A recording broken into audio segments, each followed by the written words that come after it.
Halo guys, selamat pagi, kembali lagi bersama Benix. Kita kali ini akan membahas seorang investor legendaris yang bernama Ray Dalio. Nah teman-teman mungkin udah tahu ya, Ray Dalio itu udah sering banget gue bahas. Kenapa? Karena dia salah satu investor yang punya metode investasi yang sangat unik. Yaitu apa? Aliran makro investing. Nah teman-teman penasaran gak sih? Apa sih rahasia suksesnya Ray Dalio sebagai investor? Ternyata dia punya 6 jurus kunci yang selalu dia praktekkan. Dan itu membawa keberhasilan dia sebagai salah satu investor terhebat di dunia sepanjang masa. So kalau lu penasaran ceritanya Ray Dalio gimana? Jangan di skip videonya. So let's check this out.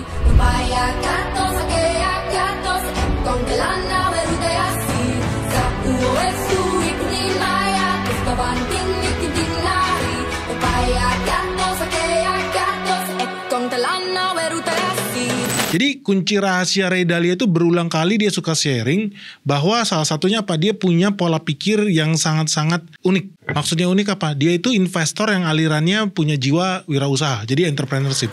So dia berulang kali bilang kalau lu mau jadi investor yang sukses, lu harus punya mental dan spirit seorang entrepreneur. Karena kalau lu gak punya mental seorang entrepreneur, lu gak bakal ngerti psikologis seorang investor. Dan dia juga salah satu investor yang selalu mendorong ya orang-orang untuk berpikir secara inovatif. Jangan gunakan pakai metode yang sama berulang-ulang. Dan dia lakukan itu secara disiplin. So dia terkenal salah satu investor yang menurut gue sangat-sangat disiplin, sangat-sangat inovatif, dan salah satu investor yang sangat kreatif. Nah salah satu kisah legendarisnya Ray Dalio ini sendiri sama seperti Peter Lynch ya. Dia berhasil membawa perusahaan yang nilainya ratusan miliar terus berubah menjadi perusahaan yang nilainya triliunan, yaitu yang namanya Magellan Fund milik Fidelity. Kalau Peter Lynch kan dia kerja, dia profesional, dia kerja di perusahaan investasi. Kalau Ray Dalio beda. Begitu lulus kuliah, dia bikin perusahaan investasinya sendiri yang namanya Bridgewater Associates di tahun 1975. Dan ini dibikin di kamar kos-kosan dia. Itu sebuah apartemen yang dia rental, kamarnya ada 2. Jadi kos-kosan 2 kamar atau kontrakan kalau di Indonesia, di apartemen itulah dia mendirikan Bridgewater Associates. Dan siapa sangka, ternyata Ray Dalio berhasil membawa Bridgewater Associates menjadi salah satu perusahaan investasi yang paling besar dan paling terkenal di dunia. Yang paling unik adalah pertama kalinya Bridgewater Associates itu didirikan, target mereka itu hanya investasi di pasar uang. Tapi di kemudian hari Ray Dalio mengembangkan prinsip investasinya dengan 6 jurus rahasia dia, dan ini yang akan kita bahas. Lu penasaran gak? Makanya jangan di skip videonya. Karena sekarang kita akan bahas kenapa kita perlu tahu 6 jurus rahasia Ray Dalio ini. Tidak lain dan tidak bukan karena dengan metode ini Ray Dalio udah berhasil memprediksi begitu banyak krisis ekonomi yang terjadi di dunia. Salah satu yang paling terkenal adalah krisis keuangan di tahun 2008. Jadi perusahaan Ray Dalio itu, Bridgewater Associates itu berhasil memprediksi itu 3 tahun lebih awal. Dan mereka berhasil menginvestasikan uang mereka dalam jumlah besar dan melipat gandakannya. Nah di tahun 2008 itulah nama Ray Dalio itu melejit. Kenapa? Karena dia salah satu dari sedikit banyak investor yang berhasil memanfaatkan peluang cuan besar di krisis ekonomi tahun 2008. Yang teman-teman tahu itu berhubungan dengan property bubble. So, kalau teman-teman pernah nonton film Big Short, itu juga salah satu isinya adalah orang-orang yang berhasil memprediksi market crash itu. Tentu kamu tahu dong siapa orang yang diperankan oleh Batman alias Christian Bale. Dia berhasil memprediksi itu juga lebih awal. Ternyata bukan hanya dia, ada salah satu di antara ya Ray Dalio itu sendiri. Nah, selain keahlian Ray Dalio dalam memprediksi masa depan, dia juga ahli memprediksi apa yang terjadi di dunia nyata, di dunia bisnis, dan khususnya membuat apa yang namanya skenario kehidupan. Makanya jangan kaget ketika kemudian Ray Dalio itu membuat buku yang namanya Principles, Life and Work. Di situ dia menjelaskan bagaimana dia membuat proses decision making dia sebelum mengambil keputusan.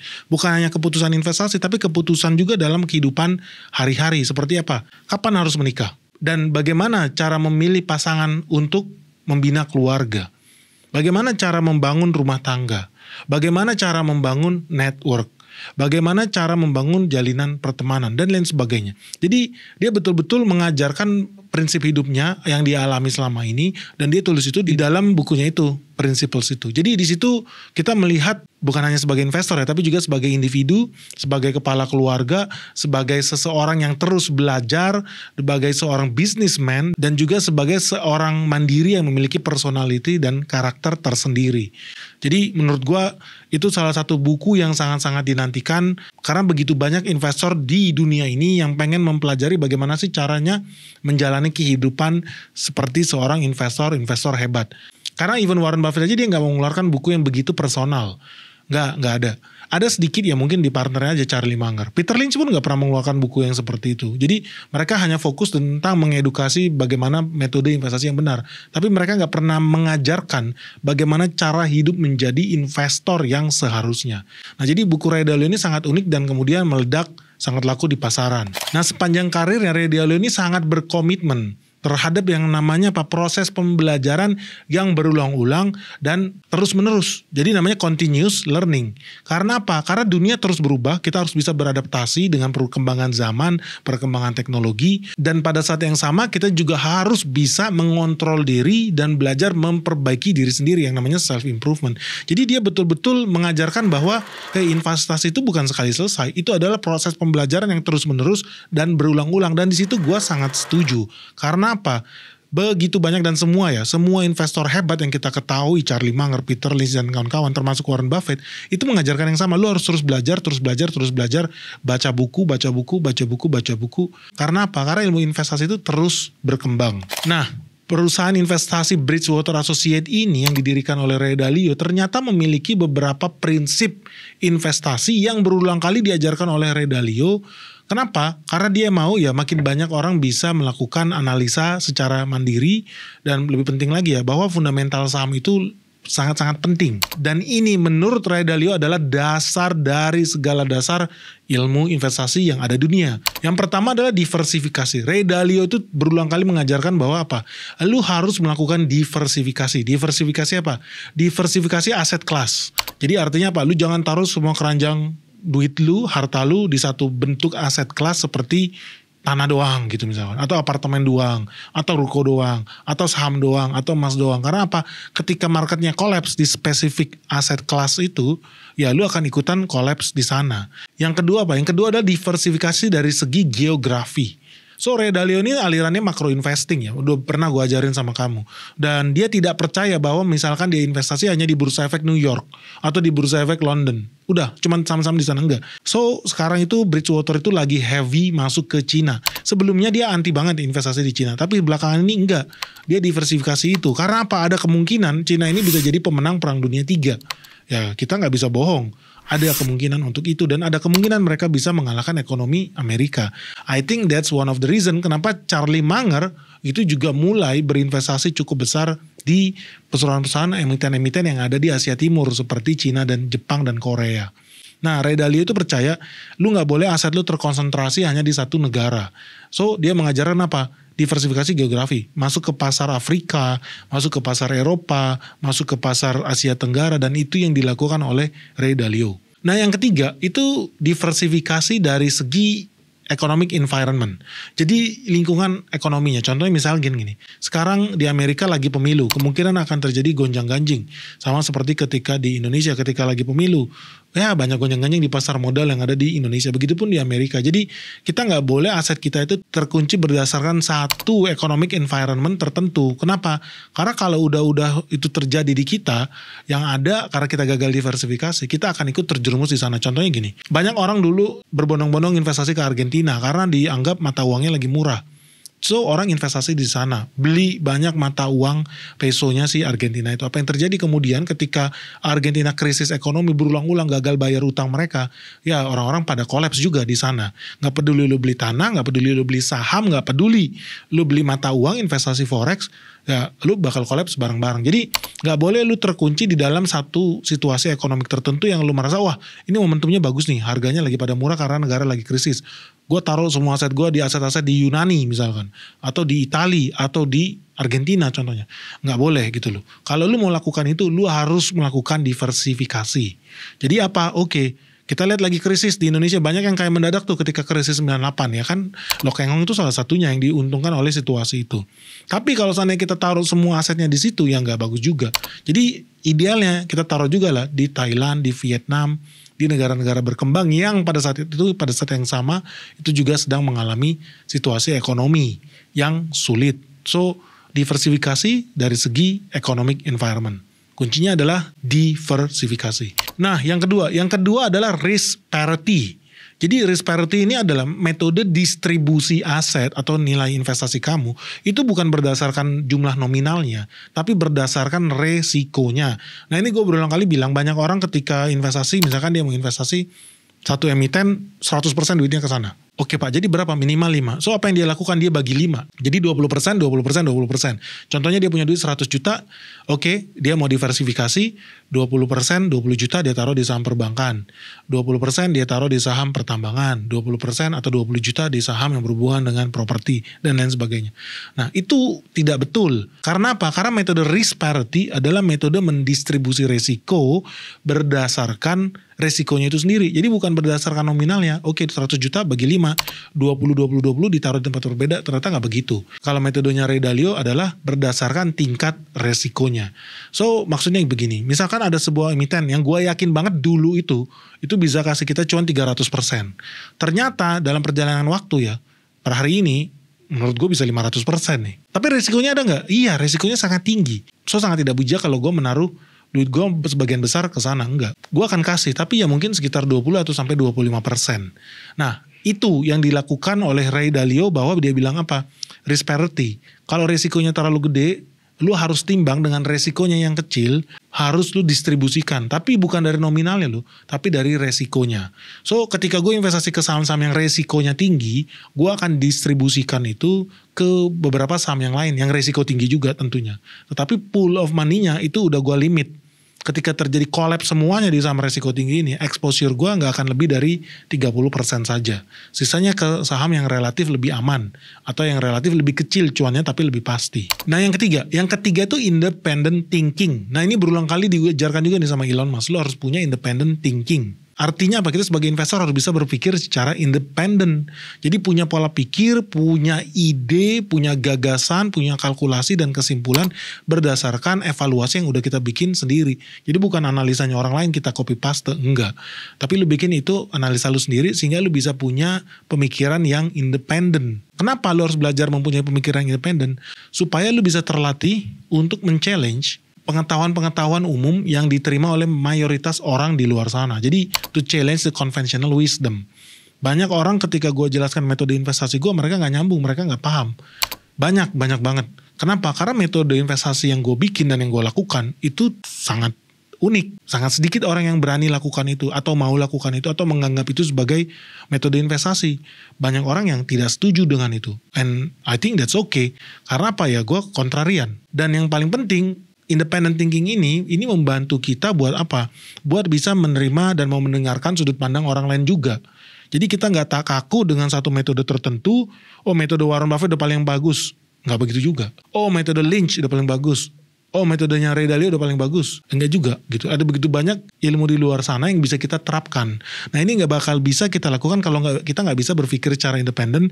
Kita hanya cuma punya pola pikir yang seperti kacamata kuda. Udah itu doang gitu loh. Menurut gue sayang banget karena begitu banyak orang pintar di luar sana yang kita bisa ambil, pelajari, tiru, skillnya, ilmunya, informasinya. Nah, dengan punya dan melatih kebiasaan untuk berpikir secara independen, kita bisa ambil kesimpulan yang harapannya itu adalah a well-informed decision. Jadi ketika kita ambil keputusan, itu adalah keputusan yang udah fully informed. Jadi bukan setengah-setengah informasi. Karena ada contohnya gini, orang ketika investasi di sebuah saham ya, gue bisa bilang, saham penerbangan. Gue bilang, lu taruh duit berapa? Sekian. Menurut lu perusahaan ini masih bagus gak? 2 tahun lagi, 3 tahun lagi, 4 tahun lagi? Ya menurut gue sih masih bagus. Oke. Terus kemudian perusahaannya jatuh, sahamnya minus. Mungkin minusnya lebih dari 20% kali. Takutlah dia keluar exit. Nah ini orang gak jelas gitu. Artinya dia gak tahu apa yang dia invest. Dia gak tahu saham yang dia beli. Kenapa? Karena ketika kemudian mayoritas orang ketakutan, dia ikut ketakutan. Tapi kalau lu tahu apa yang lu lakukan, tunggu dulu.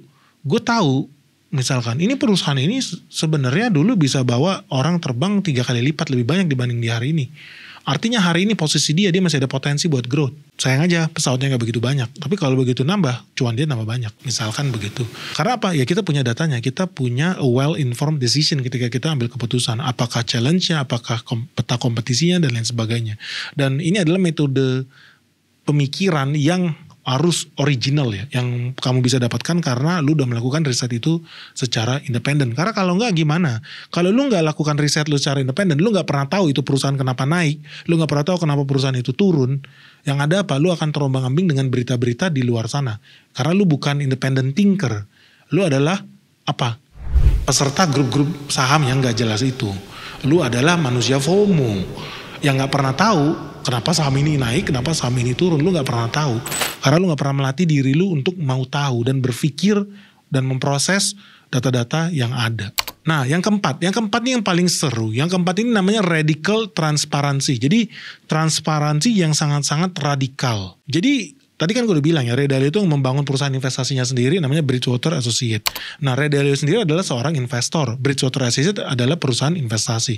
Nah kedua pribadi ini itu ternyata memiliki pola pendekatan investasi yang sama, yaitu apa? Mereka memiliki radical transparansi. Maksudnya gini, di dalam meeting-meetingnya Ray Dalio itu gue suka lihat ya cerita orang-orang mantan karyawannya Bridgewater Associates itu sangat-sangat transparan. Ketika Ray Dalio mau investasi, misalkan dia mau beli minyak di Brazil, dia langsung inform itu di meeting dan orang bisa secara bebas men-challenge-nya, kenapa lo harus beli Petrobras? Kenapa kita nggak beli minyak yang ada di Kazakhstan? Harganya lebih murah, lebih dekat ke laut. Kenapa kita harus invest di Brazil? Kenapa kita nggak beli yang ada di Afrika atau di Timur Tengah? Biayanya gimana? Risikonya seperti apa? Nah orang-orang bisa dengan bebas mengkritik, bisa dengan bebas memberi saran, dan bisa dengan bebas juga memberikan ide kepada keputusan investasinya. Artinya apa? Di sini Ray Dalio itu membebaskan dan bahkan mengencourage ya. Dia mengharuskan dan mengupayakan supaya karyawannya, timnya itu juga punya radical transparansi. Bahwa lu gak boleh anti kritik. Kenapa? Semua pendekatan atau semua ide kita itu harus punya yang namanya well-informed decision. Maksudnya apa? Kalau lu mau punya well-informed decision, lu itu harus memperbaiki sistem decision making prosesnya. Bahwa apa? Nggak mungkin kita adalah orang paling pintar di dunia itu udah jelas nggak mungkin. Mungkin ada orang, salah satu analis kita lebih paham dengan dunia telekomunikasi, salah satu orang lebih paham dengan dunia teknologi, satu orang lebih paham dengan dunia yang berhubungan dengan perkebunan atau pertambangan. Dan kalau kita mau jadi investor yang hebat, kita harus terbuka untuk terima masukan, terima informasi dari orang-orang itu. Sehingga itu bisa meningkatkan kualitas decision making kita. Dan itu dilakukan. Jadi Ray Dalio itu sendiri bilang, dia sering di meeting itu dikritik habis-habisan sama karyawannya sendiri. Dan sering ide investasi dia itu dimentahkan sama timnya sendiri. Jadi bukan karena Ray Dalio adalah CEO-nya dia yang paling benar, ide investasi dia yang paling bagus, enggak. Salah. Jadi keputusan itu diambil secara transparan, itu semua adalah tanggung jawab, itu adalah beban tim. So hanya organisasi yang sangat transparan yang bisa melakukan ini. Gue bisa ambil contoh ya, ada begitu banyak perusahaan di Indonesia, apalagi perusahaan-perusahaan jadul ya, walaupun segede apapun itu, ketika mereka ambil keputusan itu sifatnya dari atas ke bawah, komando, udah kayak jenderal bintang 5 aja. Padahal belum tentu mereka ngerti apa yang mau dijalanin. Akibatnya apa? Banyak perusahaan besar di Indonesia, konglomerat tua di Indonesia, itu ambil keputusan bisnis yang salah. Karena apa? Ya udah beda zaman. Umurnya sekarang mereka udah sangat-sangat tua, udah di atas 60 tahun. Terus tiba-tiba mau berbisnis digital, apa yang terjadi? Ya collapse semua, gak ada yang jalan. Nah itu realitanya, karena mereka berpikir mereka paling benar, mereka paling tahu. Padahal enggak, zamannya udah beda. Orangnya juga beda. Nah Ray Dalio gak begitu, dia tahu, oh gue gak tahu. Gue tahu apa yang gue tidak tahu. Jadi dia yang dilakukan, dia bikin organisasi yang sangat-sangat transparan dan sangat-sangat radikal. Jadi orang nggak bisa tuh nggak enak. Pak, mohon maaf ya Pak Ray Dalio, kayaknya nggak bagus deh ide Bapak yang begitu. Nggak, kalau di sana nggak langsung bilang, kenapa Bapak menyarankan itu? Kenapa nggak Bapak menyarankan ini? Apa keunggulannya yang ide yang di sana? Menurut saya ide yang di sini yang lebih bagus. Jadi menurut gue itu sangat bagus kalau lu mau bikin perusahaan investasi atau buat keputusan investasi untuk apa? Mengumpulkan informasi sebanyak mungkin dan being very very transparan dengan new idea ya. Termasuk ya kritik dan saran yang ada. Yang kelima, makro analisis. Nah ini teman-teman udah tahu. Jadi Ray Dalio itu alirannya makro investing dan dia sangat-sangat mengencourage orang juga untuk bahwa ketika lu mau investasi, lu harus udah tahu economic trendnya gimana. Lu harus udah tahu situasi makroekonomi negara itu gimana atau industri itu seperti apa. Dan yang terakhir apa? Lu harus paham siklus bisnisnya dan siklus ekonominya seperti apa. Nah teman-teman kalau sering baca bukunya The Principles itu, pasti udah tahu. Ray Dalio adalah salah satu orang yang membuat pattern holistik tentang cycle ekonomi di dunia ini. Dari boom and bust. Bukan hanya dari zaman tahun 2008 ya atau tahun 98 kalau di Indonesia. Enggak, dia bahkan tarik garisnya itu sampai dari tahun 1800-an. Dari era kapal-kapal VOC berdagang, dia udah lihat tuh kapan VOC itu cuan banget, orang Belanda kaya raya, kapan mereka kolaps, siapa yang terjadi, pindah kerajaan Inggris kemudian jadi kaya raya, dari kerajaan Inggris pindah ke Amerika Serikat dan lain sebagainya, dan kemungkinan sekarang akan pindah ke Cina. Gue sarankan lu baca buku itu. Kenapa? Karena seorang investor menurut Ray Dalio harus mempunyai kemampuan untuk melakukan pendekatan secara holistik. Karena kalau kita tidak melakukan pendekatan yang holistik, maka kita tidak bisa menganalisa market datanya, ekonomi market datanya kita nggak bisa analisa. Dan yang paling parah apa? Market dynamicnya. Jadi dinamika yang terjadi di pasar itu kita bisa gagal menganalisa. Dan kalau kita gagal menganalisa dinamika pasar, apa yang terjadi? Kita bisa gagal shifting, kita bisa telat shifting karena kita telat beradaptasi dengan perubahan ekonomi dan perubahan pasar yang terjadi.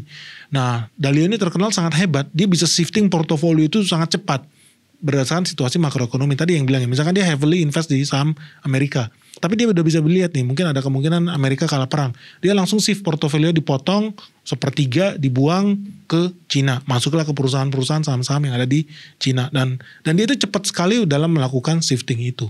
Nah yang keenam itu being pragmatic ya, jadi pragmatism. Maksudnya apa? Pragmatik itu orangnya nggak ribet. Jadi metode investasinya sangat pragmatis gitu loh. Dia nggak begitu banyak teori-teori, nggak pragmatis bagaimana apa yang terjadi di dunia nyata, itu yang dia lakukan. Kalau dia nggak tahu apa yang dia lakukan, ya dia lakukan cek dan lihat kondisi lapangan. Salah satu hal yang paling terkenal dari metode investasinya Ray Dalio sangat pragmatis adalah ketika ada orang yang menawarkan potensi untuk investasi di tambang minyak ya, tambang minyak bumi yang ada di Brazil, dan menurut Ray Dalio dia bisa cuan gede dari situ. Apa yang dilakukan Ray Dalio? Sebelum dia beli perusahaan minyak itu, yang dia lakukan apalah? Dia beli perusahaan satelit.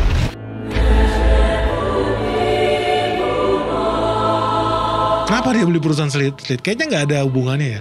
Ternyata dengan dia beli perusahaan satelit, dia bisa melihat silo-silo, storage penyimpanan minyak bumi dari ruang angkasa. Jadi silo itu kalau diisi penuh, dia bisa gembung ke atas. Tapi ketika kemudian silonya kosong, dia akan gembung ke bawah. Jadi bisa naik turun tuh, silo penyimpanan minyak bumi. Nah dengan dia punya satelit, dia bisa lihat silo-silo minyak bumi yang ada di seluruh dunia. Jadi dia bisa lihat ketika kemudian silo yang ada di Brazil penuh, oh berarti mereka sebentar lagi akan oversupply. Artinya apa? Harga minyak kemungkinan bakal turun di sana. Nah dia bisa segera shifting juga. Oke, masuk ke negara-negara yang kemungkinan harga minyaknya bisa cuan. Inilah dia sangat-sangat pragmatis dan dia bisa melakukan adaptasi yang begitu cepat sehingga portofolio shifting dia itu sangat dinamis. Oh, gue mau bisnis minyak bumi atau gue mau investasi di komoditas minyak.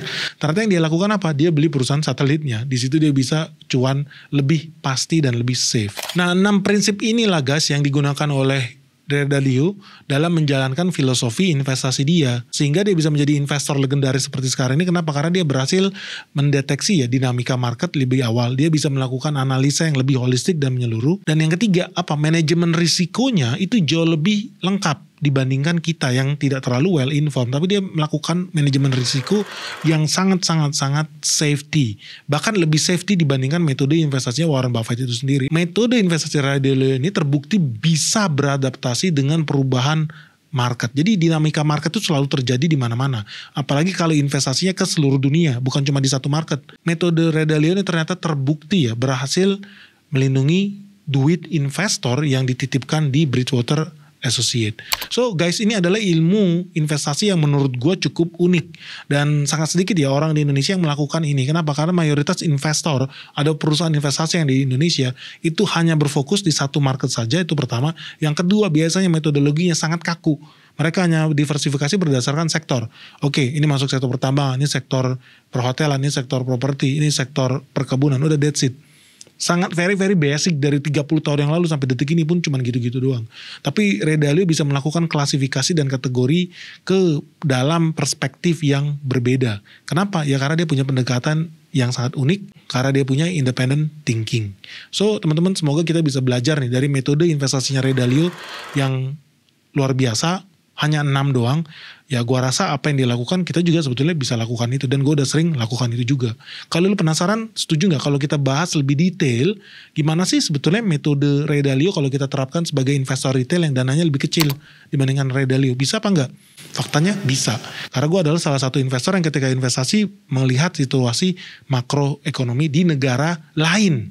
Lu bayangkan, bahkan ketika gue investasi di emiten di Indonesia, gue melihat makroekonomi yang terjadi di negara lain, dan suka nggak suka itu mempengaruhi ternyata dengan pergerakan pasar saham yang ada di Indonesia. Oke guys, semoga video ini bermanfaat.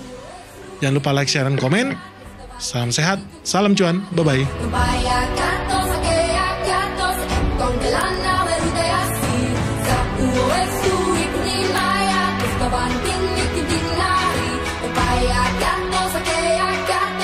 Con te la nave rutas